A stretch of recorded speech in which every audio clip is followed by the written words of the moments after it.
દિલ્હીમાં વિદ્યાર્થીઓનું આંદોલન આજે એક મોટા રાજકીય સંઘર્ષમાં ફેરવાઈ ગયું. એક તરફ જંતર મંતર ખાતે વિદ્યાર્થીઓ અને કોકરોચ જનતા પાર્ટીના સમર્થકો પોતાની માંગણીઓને લઈને અડગ રહ્યા. બીજી તરફ સોનમ વાંગચુકને લઈને દિલ્હી હાઈકોર્ટનો મહત્વપૂર્ણ નિર્ણય આવ્યો અને ત્રીજી તરફ રાહુલ ગાંધી, પ્રિયંકા ગાંધી, મલ્લિકાર્જુન ખડગે સહિત કોંગ્રેસના અનેક વરિષ્ઠ નેતાઓ વડાપ્રધાનના નિવાસસ્થાન નજીક ધરણા પર બેસી ગયા.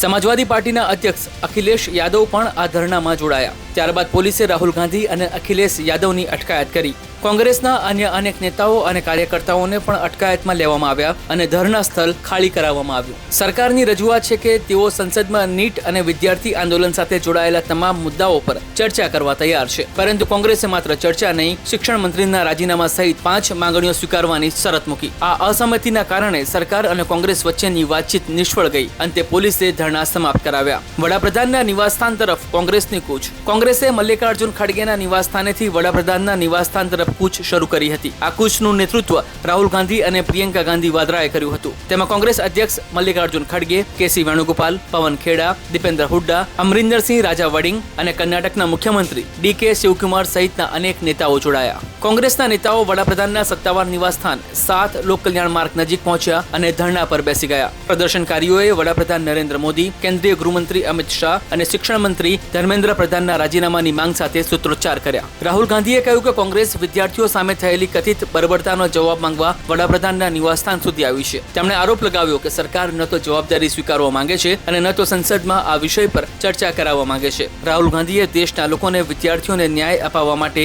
કોંગ્રેસના ધરણામાં જોડાવાની અપીલ પણ કરી. કોંગ્રેસની મુખ્ય 5 માંગણીઓ. કોંગ્રેસે સરકાર સમક્ષ 5 મુખ્ય માંગણીઓ મૂકી. કેન્દ્રીય શિક્ષણ મંત્રી ધર્મેન્દ્ર પ્રધાન રાજીનામું આપે, કેન્દ્રીય ગૃહમંત્રી અમિત શાહ સંસદના બંને ગૃહોમાં નિવેદન આપે, નીટ વિવાદ, પ્રશ્નપત્ર લીક અને વિદ્યાર્થી આંદોલન અંગે સંસદમાં વિસ્તૃત ચર્ચા કરવામાં આવે, વિદ્યાર્થીઓની ફરિયાદો અને તેમની માંગણીઓ ગંભીરતાથી સાંભળવામાં આવે, 20 જુલાઈના પ્રદર્શન દરમિયાન થયેલી હિંસાની નિષ્પક્ષ તપાસ કરવામાં આવે. કોંગ્રેસે આરોપ લગાવ્યો કે વિદ્યાર્થીઓ સાથે થયેલી પોલીસ કાર્યવાહી માટે કેન્દ્ર સરકારે જવાબદારી સ્વીકારવી જોઈએ. સરકાર અને કોંગ્રેસ વચ્ચે કેમ ન બની સહમતિ. ધરણા શરૂ થયા બાદ સરકાર તરફથી કેન્દ્રીય પ્રધાન જીતેન્દ્રસિંહ અને કેન્દ્રીય ગૃહ સચિવ ગોવિંદ મોહન કોંગ્રેસના નેતાઓ સાથે વાતચીત કરવા પહોંચ્યા હતા. તેમણે મલ્લિકાર્જુન ખડગે અને રાહુલ ગાંધી સાથે વાતચીત કરી ધરણા સમાપ્ત કરવાની અપીલ કરી. જીતેન્દ્રસિંહના જણાવ્યા પ્રમાણે રાહુલ ગાંધીએ શરૂઆતમાં કહ્યું હતું કે જો સરકાર નીટ અને વિદ્યાર્થી આંદોલન સાથે જોડાયેલા તમામ મુદ્દાઓ પર સંસદમાં ચર્ચા કરવા તૈયાર થાય તો તેઓ ધરણા સમાપ્ત કરી દેશે. સરકારના ટોચના નેતૃત્વ સાથે વાતચીત કર્યા બાદ રાહુલ ગાંધીને જણાવવામાં આવ્યું કે સરકાર સંસદમાં આ મુદ્દે ચર્ચા કરવા તૈયાર છે. પરંતુ જીતેન્દ્રસિંહના દાવા પ્રમાણે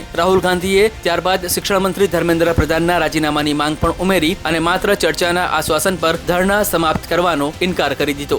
જીતેન્દ્રસિંહે આરોપ લગાવ્યો કે રાહુલ ગાંધી પોતાની વાતથી ફરી ગયા. બીજી તરફ કોંગ્રેસનું કહેવું છે કે શિક્ષણ પ્રધાનનું રાજીનામું પહેલાથી જ તેમની મુખ્ય માંગ હતી, તેથી માત્ર સંસદમાં ચર્ચાનું આશ્વાસન પૂરતું નથી. આ અસહમતિના કારણે સરકાર અને કોંગ્રેસ વચ્ચે કોઈ અંતિમ સમાધાન થઈ શક્યું નહીં. આજે સાંજે સમાજવાદી પાર્ટીના અધ્યક્ષ અખિલેશ યાદવ પણ કોંગ્રેસના ઘટના સ્થળે પહોંચ્યા હતા. અખિલેશ યાદવના આગમન બાદ આ પ્રદર્શન માત્ર કોંગ્રેસનું નહીં પરંતુ વિપક્ષના સંયુક્ત વિરોધનું સ્વરૂપ લેતું દેખાયું. પરંતુ તેઓ ધરણા સ્થળે પહોંચ્યાની થોડી જ મિનિટમાં પોલીસે કાર્યવાહી શરૂ કરી દીધી. સાંજે લગભગ 6:38 પોલીસે ધરણા પર બેઠેલા નેતાઓ અને કાર્યકર્તાઓને હટાવવાનું શરૂ કર્યું. પોલીસે રાહુલ ગાંધી અને અખિલેશ યાદવને અટકાયતમાં લીધા. બંને નેતાઓને બસમાં બેસાડીને ધરણા સ્થળેથી લઈ જવામાં આવ્યા. અગાઉ કોંગ્રેસ સાંસદ કે સુરેશ, પંજાબના પૂર્વ મુખ્યમંત્રી ચરણજીતસિંહ ચન્ની, કનૈયા કુમાર સહિત અનેક નેતાઓ અને કાર્યકરોની પણ અટકાયત કરવામાં આવી હતી. રાહુલ ગાંધીને હટાવતી વખતે પોલીસ અને કોંગ્રેસના કાર્યકર્તાઓ વચ્ચે ભારે ધક્કામુક્કી અને સૂત્રોચ્ચાર થયા હતા. સાંજે લગભગ 6:45 વાગ્યા સુધી પોલીસે ધરણા સ્થળ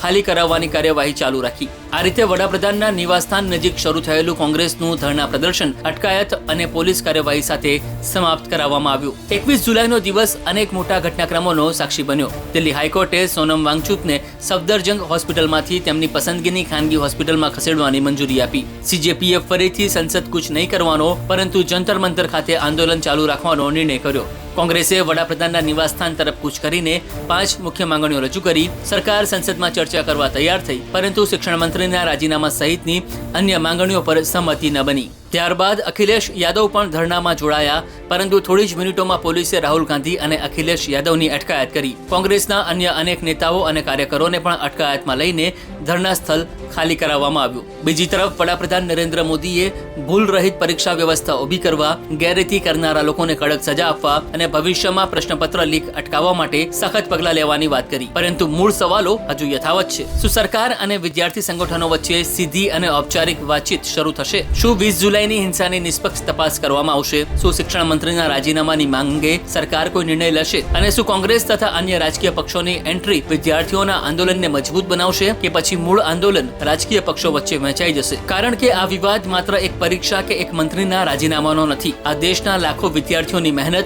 તેમના ભવિષ્ય અને સમગ્ર પરીક્ષા વ્યવસ્થા પરના વિશ્વાસનો પ્રશ્ન છે. Bureau report, offbeat stories.